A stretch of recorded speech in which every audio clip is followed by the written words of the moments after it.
Before we jump into the chaos, don't forget to hit subscribe so you never miss the next adventure.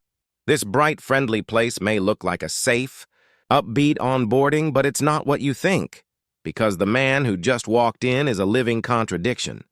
His scars and the combat tags under his skin tell a story that should be impossible. "First time bleeding?" she asked. He wiped the blood. "Not for something that matters." The Galactic Defense Initiative Recruitment Center on Praise 7 looked like calm. Teal walls, soft lights, posters that smiled at you. A hologram showed happy recruits from every world, all fresh and proud. It felt like a theme park for courage. Then Ricky stepped through the door, and the mood fell off a cliff. He wasn't old by human standards, maybe 40 cycles, but he moved like a machine repaired too many times by someone who never had the manual. Every step was measured. Every glance mapped the room. Scar tissue crossed his hands and forearms like a map of old disasters. 2 fingers bent at the wrong angles. His right eye shone with a dull silver, the older military kind, powerful enough that someone once banned it. His jacket was burned and patched. His boots looked like they had walked across more planets than most traders see on charts. But his posture said the most. The stance of a man who learned to sleep with one eye open and never forgot. Krill, the recruiter, looked up with a trained smile. She was Valoran, with head frills that showed her mood like flags in the wind. Right now they said, "Welcome, welcome, welcome."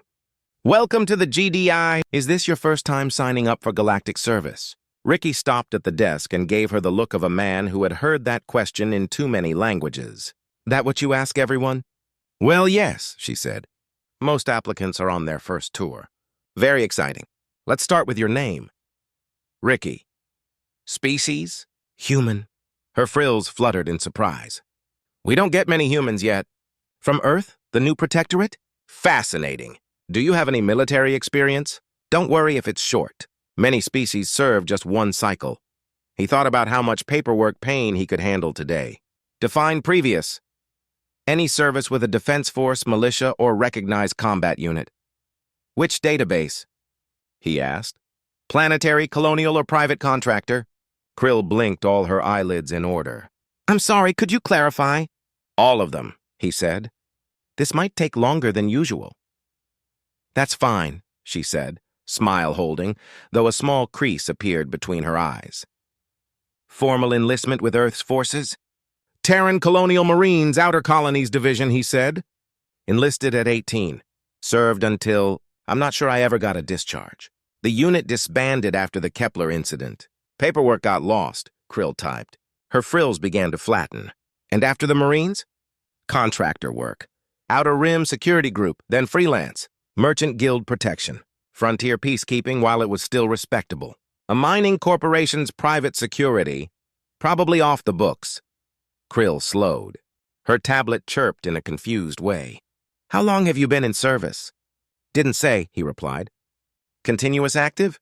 "About 22 cycles, give or take. Some contracts overlapped. There was a time I was listed as dead. Timeline's fuzzy. Listed as dead? Administrative error. Mostly error. I was technically dead for a bit. Medics were good. Her frills went flat against her skull. The tablet beeped like it was having an identity crisis. "Ricky," she whispered, "how many separate conflicts?" He looked at the ceiling. "Define conflict." "Armed combat with organized forces." 17, he said. "Maybe 18 if you count the shipping consortium, but that started as a hostile negotiation." 17 wars, she said softly. "And you survived all of them." "I'm standing here," he said. The tablet stopped making noise and spilled error messages like tears. Krill stared at the screen, then at his arms. "The bioscanner says you have embedded military identification markers in your tissue." "Some contractors do that," Ricky said. "Helps ID you if things go bad." "You're not supposed to have more than one," Krill whispered. "How many do you have?" Ricky rolled up his sleeve. Under the scanner lights, the scars glowed with faint metallic traces, each a different color, each a different signature. Krill made a sound like a choked squeak. "Those are active combat markers. That's impossible." "Protocols are guidelines when people shoot at you," Ricky said, studying his own arm like a shopping list. Lost count around 30. Some are from wars that were still classified while I was fighting them. The tablet gave a final, sad beep and died. I need to call my supervisor, Krill said. And maybe station command. And possibly a priest. Take your time, Ricky said, rolling his sleeve down. Commander Delarix arrived in under a minute. Tall, crystalline, voice like rocks falling. Krill, he said, which somehow held 17 kinds of exhaustion. A priority code? Last time the station was on fire. Sir, she said, the database rejects his file because it thinks he's impossible. Delarix looked at the broken screen. His body flashed through colors, confusion, disbelief, alarm, something near horror. This is a human, he said. 22 cycles of continuous combat across 17 conflicts. That's not possible. No species survives that. Sir, Krill said, his markers are glowing. Delarix turned to Ricky. You are listed as killed in action, multiple times. Administrative errors. Paperwork is messy when you're busy not dying, Ricky said. Your record shows you in battles that happened at the same time in different sectors, Delarix said. Contractor work involves a lot of gate travel, Ricky said. You were at the siege of Caraxis Station.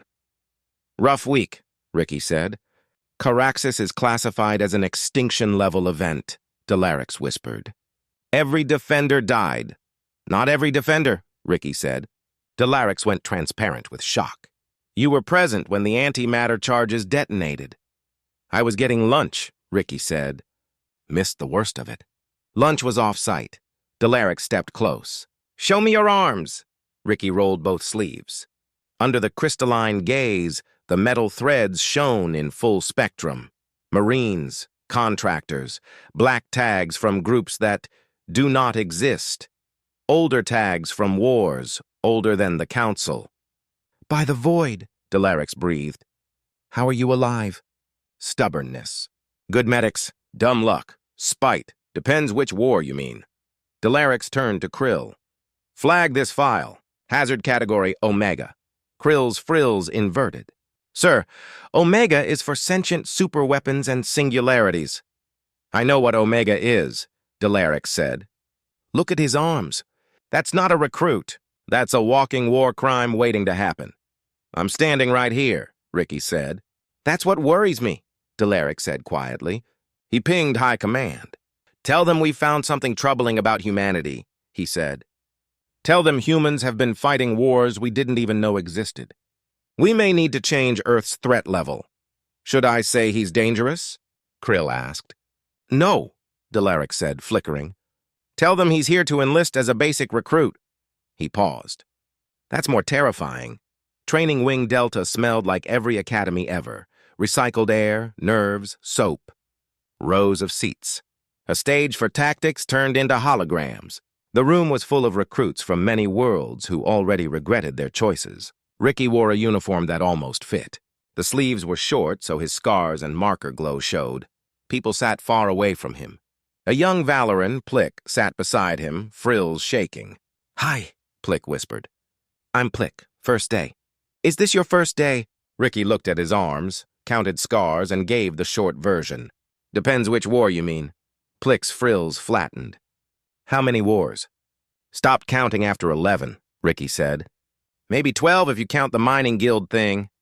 It wasn't official, but enough people died it should have been. The front door slammed. Instructor Etherian stormed in like a storm given legs. He was Draxian. Forearms, armor plates, mandibles that clicked when his temper rose. Attention, he barked. Everyone leapt up.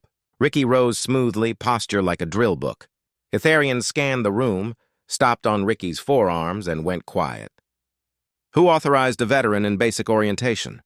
High Command, Ricky said. Orders say Delta Wing. Basic. Etherian's mandibles clicked faster, the sound of grinding teeth.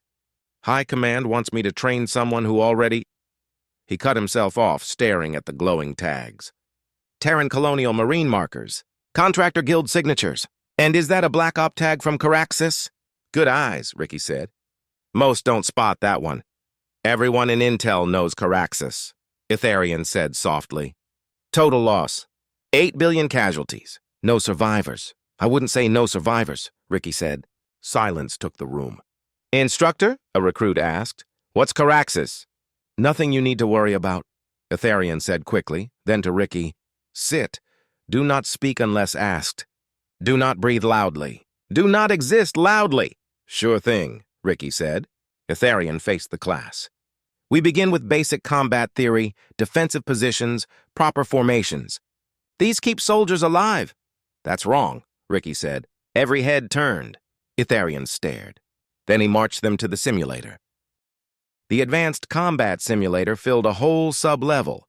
Holograms, sensors, observation booths with graphs that could read your heartbeat and your fear. Aquilarian tech fitted Ricky with a neural band. Her fur shifted through anxious colors. The simulator adapts to your skill, she said. It always stays one step ahead.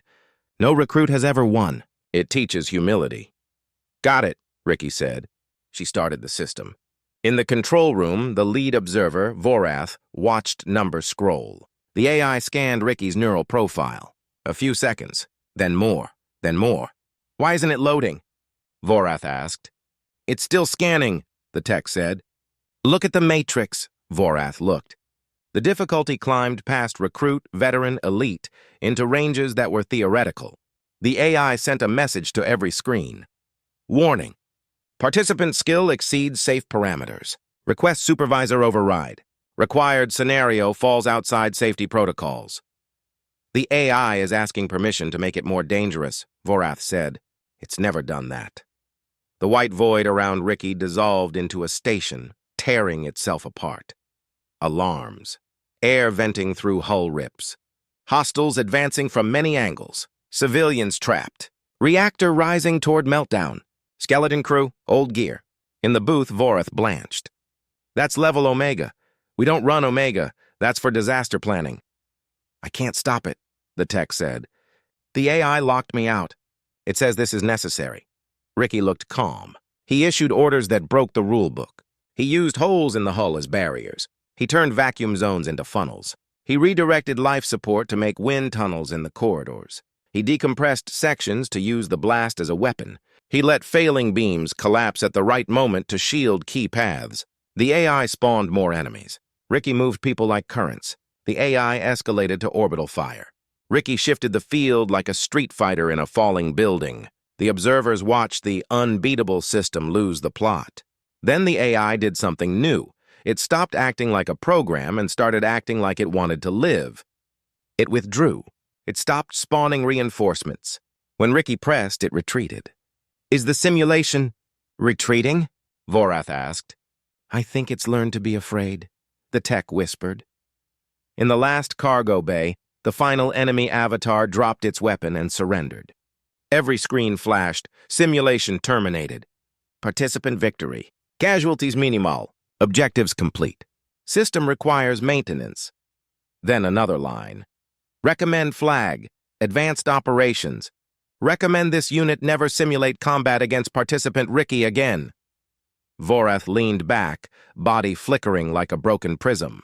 Did our wargame AI just ask to never fight him again? It might have found consciousness, the tech said, just so it could surrender. Ricky removed the band and waved at the window. How'd I do? You traumatized our AI, Vorath said. Is that bad? We're still deciding. Commander Delarix's office was small and cluttered. Awards covered one wall. His desk drowned in budgets and complaints, and the new report, Training AI Begs for Mercy. He stared at it like it was the last straw. Ricky sat across from him, still in the badly fitted uniform. When High Command sent your file, Delarix said, I thought it was a joke. A test, it's not. No, Ricky said. Delarix pulled up a map. Red zones spread across the frontier. We have a problem, he said. For a year we've been losing ships. Not to pirates, to something organized. It knows our tactics, our protocols, our response. Every force we send is destroyed. Every approach fails. Commanders, elite units, ships we couldn't afford to lose. And you want me to fix it, Ricky said. We want you to survive it, Delarix said. That's the best case. High Command reviewed your record and chose you because you don't die when everyone else does. Flattering, Ricky said. It's desperation, Delarix said. Mission: take a ship to the contested zone, assess, engage if possible. Report back if you can. Better forces with clearer goals went in. None came back. Operational support? Ricky asked. Delarix hesitated. A new display appeared. Ship, a modified cargo hauler. Crew, washouts. A navigator who failed twice. An engineer flagged for substances. A weapons officer who shot her own ship. You're sending me in with this? Ricky said. We have limited resources, Delarix said. The alternative is telling the council we have no plan. That is not an option. Ricky studied the red zones. You followed the book, he said. You brought power and patterns. You got wiped each time. These procedures have worked for decades, Delarix said. Against conventional threats, Ricky replied. This isn't conventional. Whatever's out there has read your book. It knows your move before you make it. It hasn't seen me. Delarix's colors shifted toward respect. You think you can win? I think I cannot lose, Ricky said. There's a difference. When do I leave? Tomorrow, Delarix said. Ship's in Bay 12. Good, Ricky said. One question. Is this your first battle as an organization? The first real threat? Delarix stared out at the docking bay. Yes, he said at last. For all our training, this is the first thing we truly don't know how to fight. Ricky nodded. Then prepare your commanders for me to ignore orders that don't make sense. I'll break protocols that get people killed. I don't care about anyone's promotion chart. Your file warned me, Delarix said. We understand each other. Ricky left. Delarix watched him go and wondered if he had just saved the galaxy or ended his own career. The swift venture looked exactly like what it was. A freight box with dreams. Weapons were bolted on in ugly ways. Inside, the crew waited with the faces of people writing goodbye letters. Voss, the Valoran navigator, wore permanent frill-flattened doom. Kellex, the Quilarian engineer, flashed stress colors like a broken sign. Threx, the Draxian weapons officer, clicked her mandibles with regret. I'm Ricky, he said. I'll run this. We heard about you, Voss said. You broke the simulator. That's one way to put it, he said. Command sent us a cargo ship and a human who scares computers, Voss said. This a punishment? For them or us? Not sure yet, Ricky said. How's the ship? Weapon systems are technically functional, Kellex said, but optimistically calibrated. Shields are for rocks, not guns. Engines are reliable but slow. Also, the nav computer is upside down. Upside down? The display is inverted. Voss reads it backward now. That's impressive, Ricky said. That's sad, Voss said. Threx clicked. I once shot my own ship in training. That's why I'm here. They thought I couldn't make things worse. Ricky looked at the three of them, at the ship with dreams of being a real ship, and laughed. This reminds me of the Perimeter War, he said. We defended a colony with junk gear and rejects. Everyone expected us to die. We won. How? Voss asked. We were too incompetent to follow doctrine, Ricky said. The enemy expected reasonable moves. We did insane ones. They got confused and left.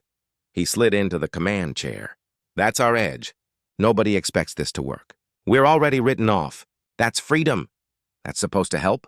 Kellex asked, fur wobbling toward ill. It means we can do what we want, Ricky said. No reputation. No careers. Just a misfit crew, a cargo ship, and a mission where everyone else died. Command wants us to survive. I'm aiming higher. How high? Threx asked. Solve their problem, Ricky said. Come back, heroes. Watch them try to write that report. They traded looks. Voss's frills loosened. Kellex's fur settled to cautious maybe. Threx's clicks sounded less like despair, more like a joke she was starting to enjoy. Command sent your file, Voss said quietly. It was classified, but I guess we're cleared because we're assumed dead. We know about Caraxes. We know about the others. We want to know. Which war is this for you? Ricky looked out the cockpit window at a busy station in a suddenly fragile galaxy. He thought about all the conflicts he had survived and how many times someone asked if it was his first battle. He powered up the ship. Honestly, he said, I'm still figuring that out.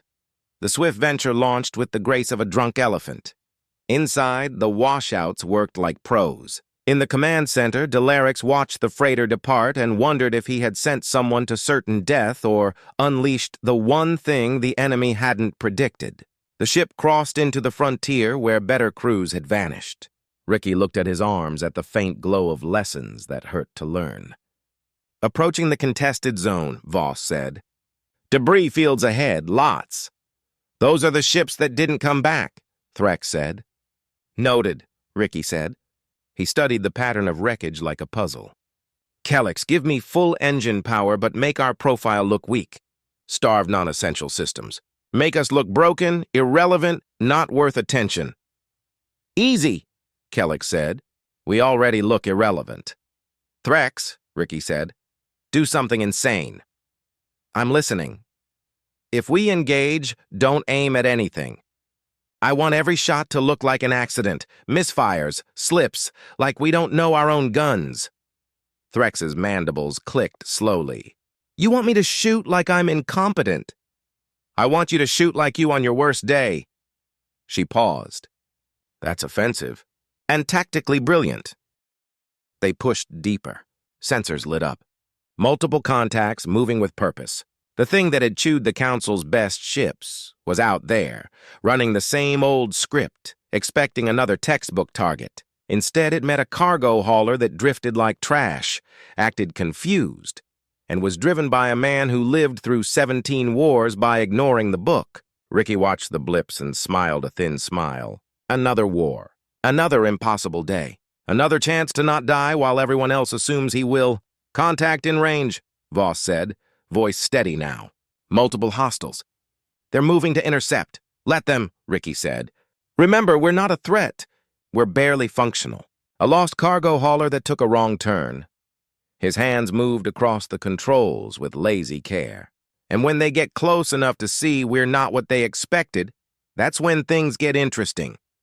The enemy closed in, neat and sure. The swift venture drifted like debris. Inside, a crew of rejects prepared to do something no one planned for. Ricky counted his scars one last time and prepared to add another story. Another war survived by stubbornness, spite, and the simple power of doing the one thing the enemy did not predict. The Battle of the Frontier Zones was about to begin, and most of the galaxy had no idea what that meant. Ricky did. He had seen this shape before, in different colors and under different skies, and he knew exactly how it would end, for everyone who wasn't him. If this defense initiative isn't rethought and led by someone who breaks the so-called winning rules, our fleets keep vanishing, our AIs panic, and whole worlds fall. This was just one story. Subscribe now so you don't miss what's coming.